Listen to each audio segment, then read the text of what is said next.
So guys, I don't know if you guys will be able to see this. I was just down here inspecting this. Check out that weld. What caught my eye was the fact that the other tube is right there. I don't know if you guys can see it through the airplane clip. Kind of laying in a weird spot here. I can't move around too good.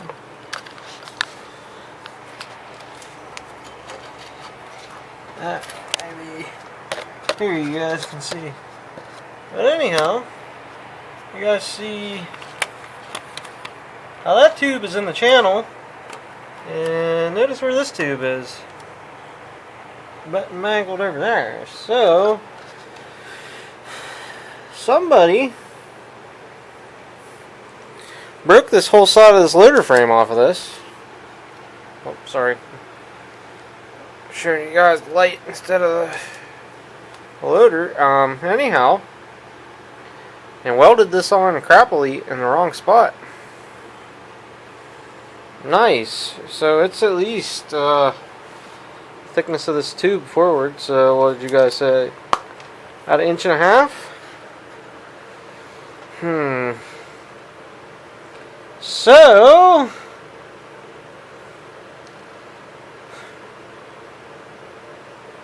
I guess this loader is going to have to come off this thing. That's going to have to be fixed. I mean, I can use it the way it is, don't get me wrong. I did notice the left side hits a lot more than the right side, because like right now the left side is on the ground. See there? And the right side, not so much. You guys can see the holes, but see through underneath it too, maybe. Yeah. Interesting, very interesting, Mr. Bond. It's too dark for you guys to see, but it's always something. Everything on this left side is screwed up. The only thing that seems good so far is the boom cylinder on this side. So I'm going to double check and make sure it's not supposed to be up there, but why would the loader frame, be cocked out of square? That totally explains the way this loader acts. So I guess I'm going to be having a cutting and welding project. And I really need to find a better welder. Right now all I have is a Harbor Freight $100 welder. And I really don't want to be welding substantial loader mount brackets with that. You can see right here is the difference. I mean, this is supposed to be back, this edge is supposed to be here. Guys, that's just wow. You can see this bolt's loose because of that. They're trying to get it to work, and that's why this loader was parked. Yep. So for $500, still think I've done okay. Definitely did not steal anything, that's for sure. By the time you guys see this, it'll be about 2 weeks later, because I already have like 3 parts ahead of this, I think. Unless I just make a part on cutting, welding, and fabricating, which, like I said, need to find a good welder. A welder as in the machine. Welding, I can do that. I just need a welder. I kind of lost my ability to borrow the welder I have since I quit my old job. My new boss would probably let me use his welder if I asked him. So, just have to figure out what I want to do here. So, okay, for right now, I think that's going to be the end of this segment. I will probably fix the reverse clutch, because regardless of the loader, that's going to need fixed. So probably do that, and then I'll end this series for right now. And if you guys see me buy any sort of a stick welder or something, you'll know why. Yep. I should have known when I had these extra brackets and stuff over here. It's something that got ripped off, and wonder if this bottom's been re-welded, or... Because these welds over here look pretty good. These look like I don't know. Maybe somebody was welding on that. Because I'm pretty sure these are added. These stiffeners.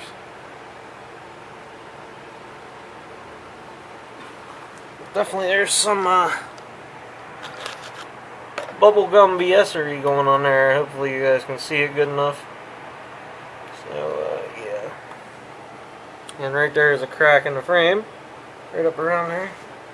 If I hold the light like that, you guys can see it. It's cracked the whole way up to there. So I wanted to weld that anyhow. Then probably what I'll do is I'll make a little plate, go from them 2 bolt holes just to, you know, stiffen her up a little bit and keep her from moving more. Well, okay, 6 minutes. Me thinking and talking and complaining about this. Gonna sign off for now, guys. Later. Hopefully you're having a good one. So guys, on the 816 clutches here. And this falls for a lot of 800s and the early 8000s. Before you go and take them off, you just kind of want to make note of where the studs are. From left to right, they are generally different. So, like on this one, the single roller is up top, and the 2 are like this. So in the bottom hole here, top hole here. So, and I think as you guys can see, this one is missing the lining. And I just looked at this, and I realized how screwed up this thing is. Let's see here.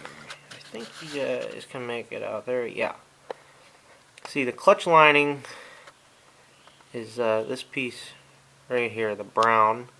And the silver is a spacer ring used on the newer tractors. And I think you guys can see the rivet there. So, as much as this lining is wore down, them rivets have got to be digging into that clutch plate. So I would put money on this clutch plate is probably junk. Which, to fix it right, sorry, bouncing you guys off the seat pan. To fix it right, you'd have to split the trans if it is junk. And I did see another reason here why it was junk. Let me see if I can find it again. It's cracked too. There it is.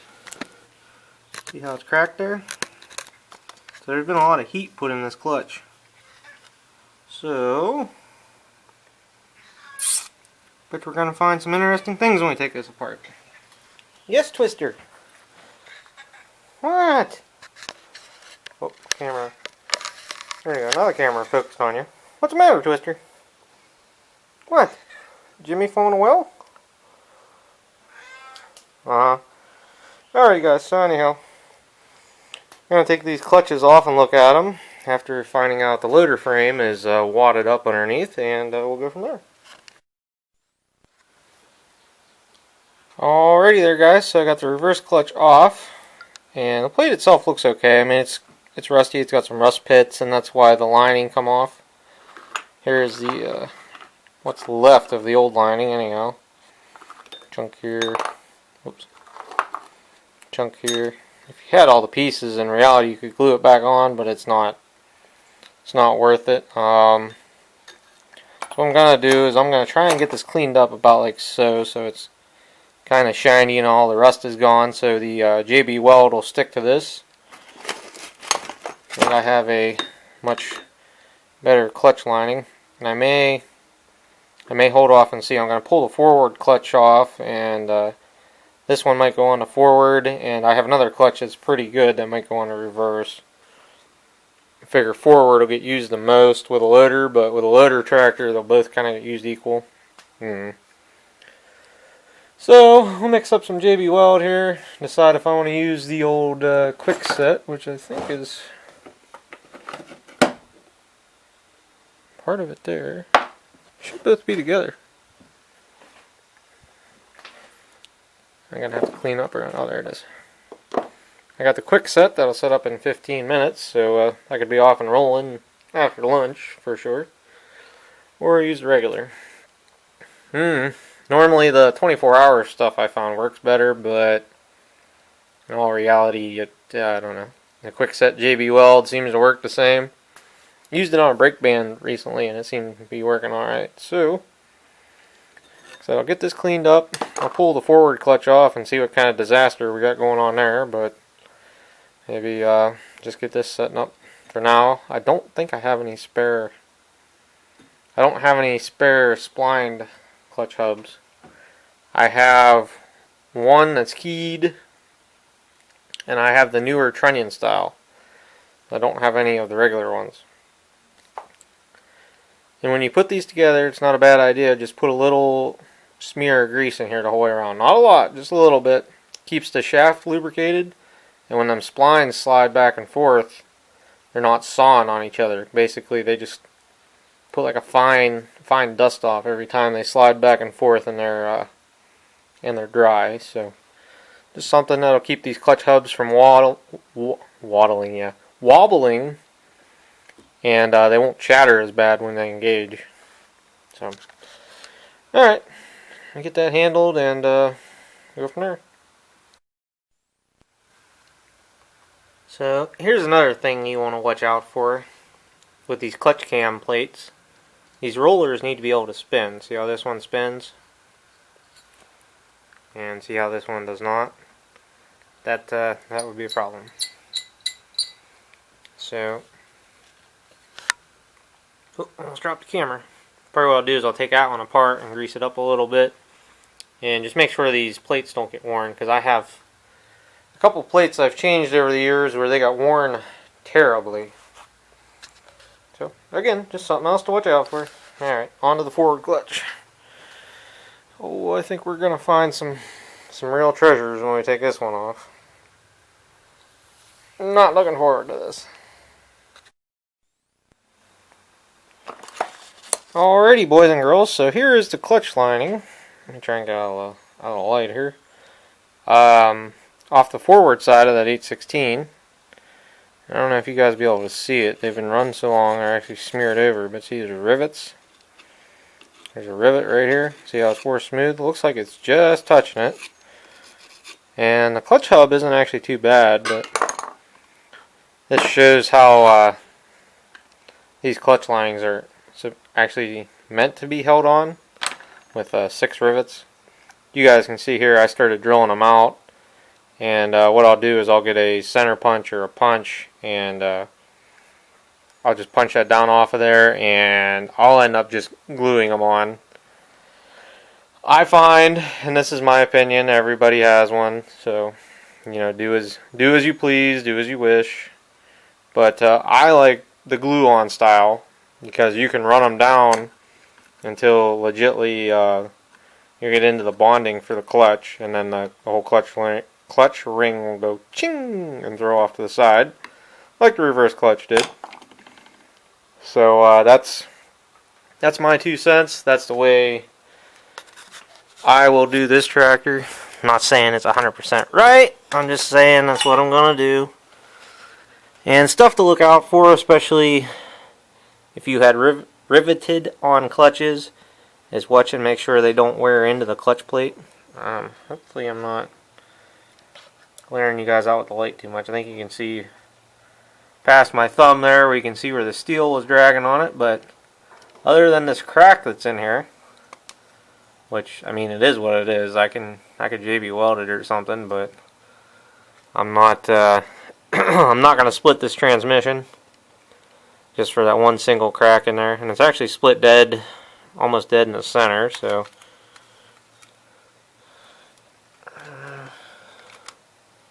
can't really see clear through it, but it's definitely cracked. That just tells me there's been a lot of heat put into these clutches at some point in time, because them hubs are cast.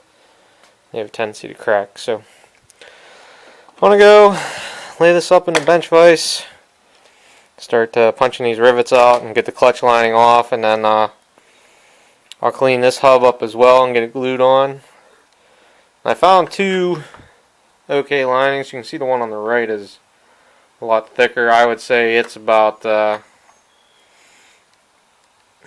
say it's probably about half. Somebody wanted new clutch clutch lining for some reason, and I changed them from work. And this is one here that needed change. It's probably right down to touching the rivets. But as far as the reverse clutch, this will probably be fine. Spend most of its time going forward, I think. And this will be a good forward clutch because it's a whole lot thicker than what we got. Even this one is better than that. This one's probably about double the thickness. So, like I said, get this punched out. Probably won't show that just because they can be a pain to drive out and go from there. I really wish I had Wi-Fi out in the shop. I could be watching YouTube videos while I'm doing this, but you know, 21st century problems. I got no time to watch YouTube videos because I'm in the shop and I don't got Wi-Fi and I don't want to burn up my data. I think a lot of you boys know how it goes. So, to work we go. Ho ho ho ho ho. Alrighty guys, between this clip and the last clip I realized it has one old style hub, one new style hub. Obviously you guys can see the cast cutouts here, and nothing over here. So this hub has been replaced at some point. That explains why it had the rivet on lining. This one is original, I would say. So yeah, I got the clutches bonded on here.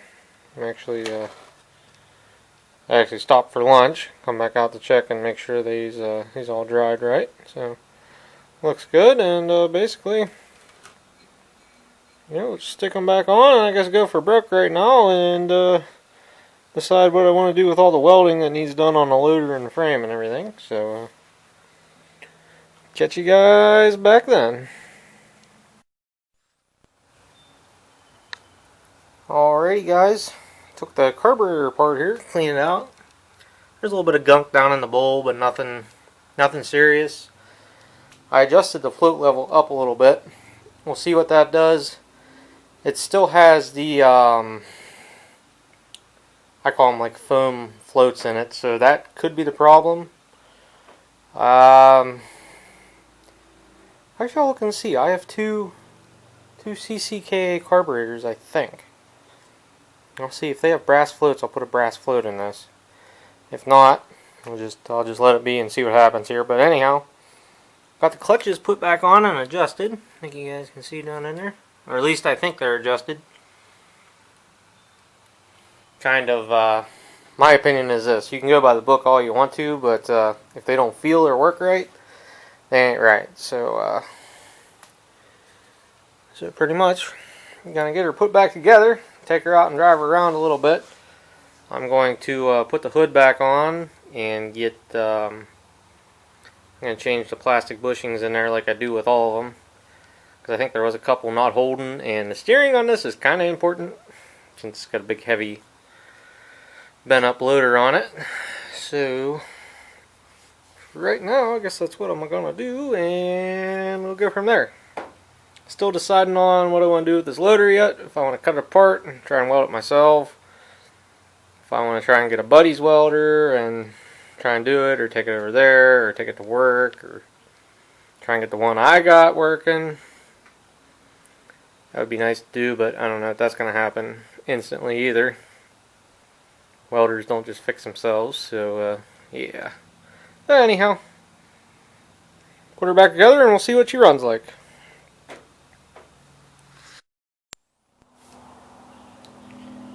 Alrighty guys, we're all put back together here. Carburetor's dry, so we're going to crank it a little bit. So let's see what happens.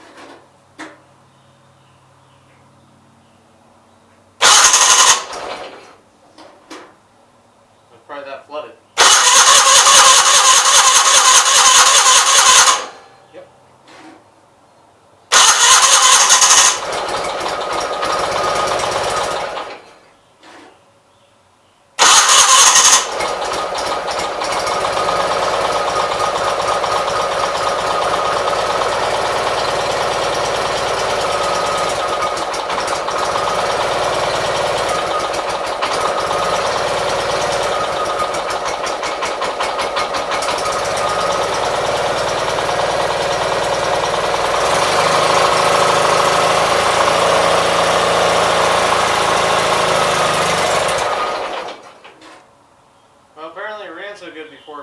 flooding.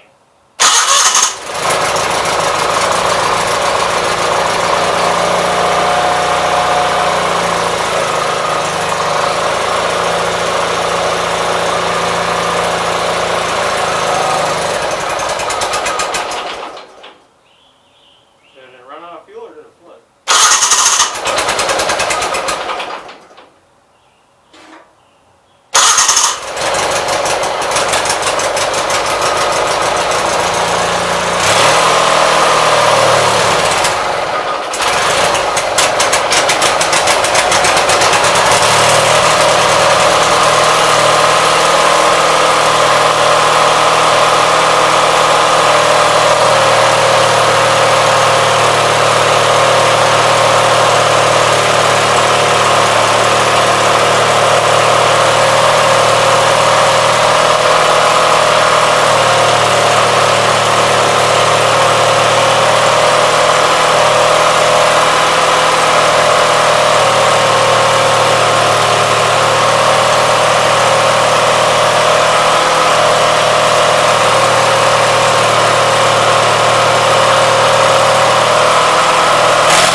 So it's not idling.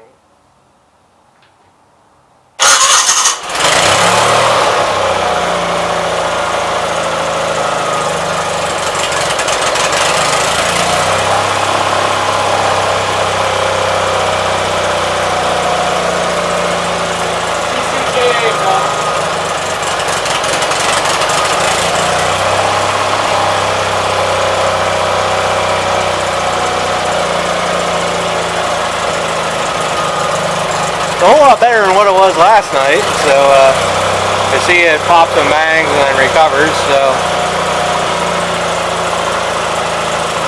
I think the best thing I can do is take it out and run it right now, just see what it does.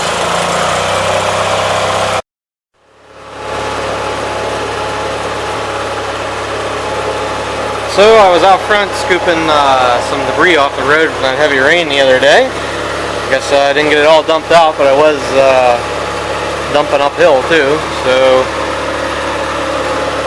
the only thing I don't like about this is the way you know, the dump keeps moving on it, because when you go up higher it's already dumped, I think. I don't know, I'm gonna have to play around with this a little bit. So I'm gonna run and dump this somewhere, and at least I haven't blown any hoses or anything yet.